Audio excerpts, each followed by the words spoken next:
Operation सिंदूर पर संसद में हॉट डिबेट से जैसे ही फुर्सत मिली, प्रियंका गांधी केरल के सांसदों के साथ संसद परिसर में पोस्टर बैनर लेकर विरोध प्रदर्शन करने उतर गई। प्रियंका ने हाथ में बैनर लिया हुआ था, release the nun, arrest the goons.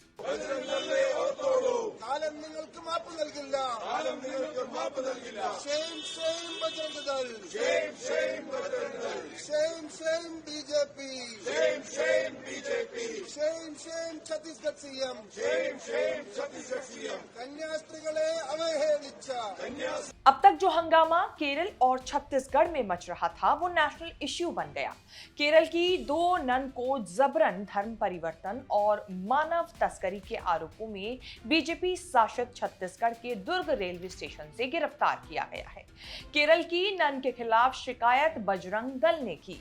CM Vishnudeo Sai ने फौरन एक्शन लेते हुए केरल की दोनों नन एर्नाकुलम की प्रीति मैरी और कन्नूर की वंदना फ्रांसिस को गिरफ्तार करा लिया। प्रीति और वंदना की बहनें भी केरल में नन है। प्रियंका गांधी के साथ कांग्रेस गिरफ्तारी का जोरदार विरोध कर रही है। केरल में छत्तीसगढ़ के सीएम विष्णुदेव साय के पुतले फूके गए। केरल की पी विजयन की सरकार ने पीएम मोदी से शिकायत की, लेकिन कोई राहत मिली नहीं। खेल ये हो गया कि केरल के नन के साथ बीजेपी शासित छत्तीसगढ़ में जो हुआ, उसके खिलाफ केरल बीजेपी भी खड़ी हो चुकी है। जिन नन को पकड़ा गया उनके साथ 3 और महिलाएं भी हैं। इसी से आरोप लगे कि केरल की नन धर्मांतरण और मानव तस्करी करा रही थी। दावा किया जा रहा है कि 3 महिलाएं आगरा में कॉन्वेंट की जॉब के लिए जा रही थी।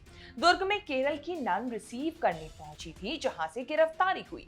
महिलाओं ने यही कहानी बताई। केरल में विधानसभा चुनाव सिर पर है। बीजेपी पूरी ताकत से केरल में जनाधार जमाने की कोशिश कर रही है। केरल ऐसा राज्य है जहां केवल बीजेपी केवल हिंदुत्व के नारे ही लगाकर अपने लिए जमीन नहीं बना पाएगी। क्रिश्चियन को साथ लेना जरूरी है। केरल में करीब 55% हिंदू, करीब 18% क्रिश्चियन और करीब 25% मुसलमान हैं। बीजेपी को मुसलमानों की जरूरत भले ना हो, लेकिन हिंदू के साथ क्रिश्चियन को साथ लेना बेहद जरूरी है। यही कॉम्बिनेशन लेफ्ट या कांग्रेस अलायंस को बारी बारी से चुनाव जिताता रहा है। चूंकि गिरफ्तारी बीजेपी के राज्य में हुई, इसीलिए मुद्दा हिंदू क्रिश्चियन बनता जा रहा है। बीजेपी ने केवल हिंदुत्व का ढोल पीटा तो क्रिश्चियन के बीच गलत मैसेज जाएगा। जरूरी हो गया है वो अपनी ही पार्टी की सरकार के खिलाफ आवाज उठाएं। सीएम विजयन कह रहे हैं कि धर्मांतरण और मानव तस्करी रोकने की आड़ में क्रिश्चियन को लगातार प्रताड़ित किया जा रहा है। क्रिश्चियन के घरों में केक लेकर जाने वाले नन को निशाना बनाया जा रहा है। The issue is that some nuns from Kerala were very badly ill-treated. They were accused of things they were not doing. They were manhandled, and then they were taken away by the police in Chhattisgarh. And we are protesting against this kind of attack on minorities. We are demanding an end to this kind of atrocity against minorities. It is not fair at all. These are also ladies. There were 2 or 3 ladies with another bunch of ladies. They should not be manhandled and treated like this. And you cannot just accuse people of things that they are not doing. Hindu Christian को प्रताड़ित कर रहे हैं। इसी narrative को तार-तार करने Kerala BJP अध्यक्ष राजीव चंद्रशेखर अपनी ही पार्टी की सरकार के खिलाफ एकदम फ्रंट फुट पर आ गए हैं। छत्तीसगढ़ में सीएम विष्णुदेव साय की जायज गिरफ्तारी के दावे का विरोध कर रहे हैं।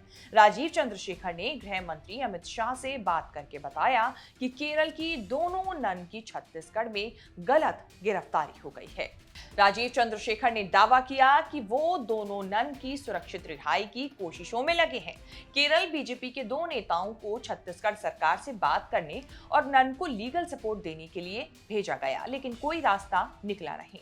It is of course an unfortunate, very unfortunate incident where 2 nuns who had gone there, I believe that they had not registered on a portal as is required by the law under Chhattisgarh law.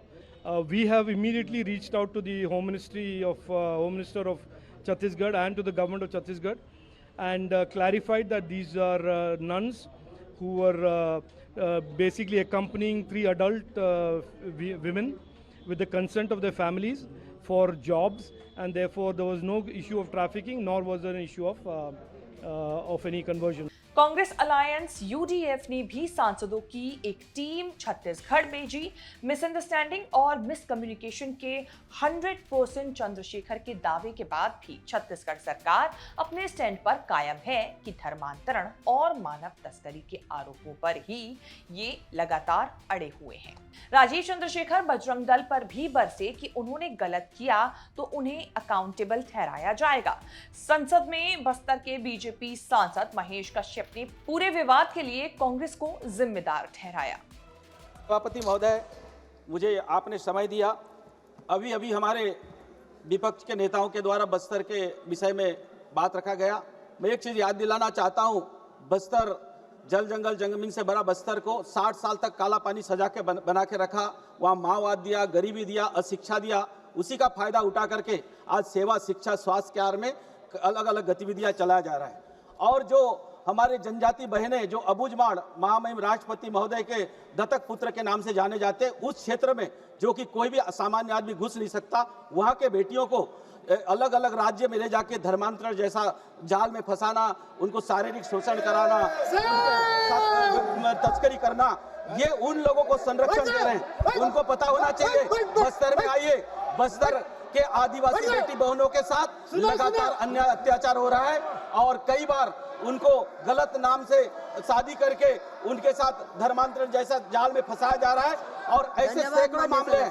इसीलिए मैं आपके माध्यम से मांग करना चाहता हूं, एक तो ऐसे क्षेत्र को संरक्षित करने के लिए, हमारे जनजाति बेटी बहनों को रक्षा करने के लिए स्पेशल कानून बने और ये लोग कम से कम उन लोग को संरक्षण न दे, ऐसा मैं आपके माध्यम से शेष भारत के इस रिपोर्ट में इतना ही। इस रिपोर्ट को लेकर आपकी क्या राय है, कमेंट सेक्शन में जाके हमें अपनी बात जरूर बताएं और उस तरह की खबरें आगे भी देखने के लिए बने रहें न्यूज़ तक के साथ।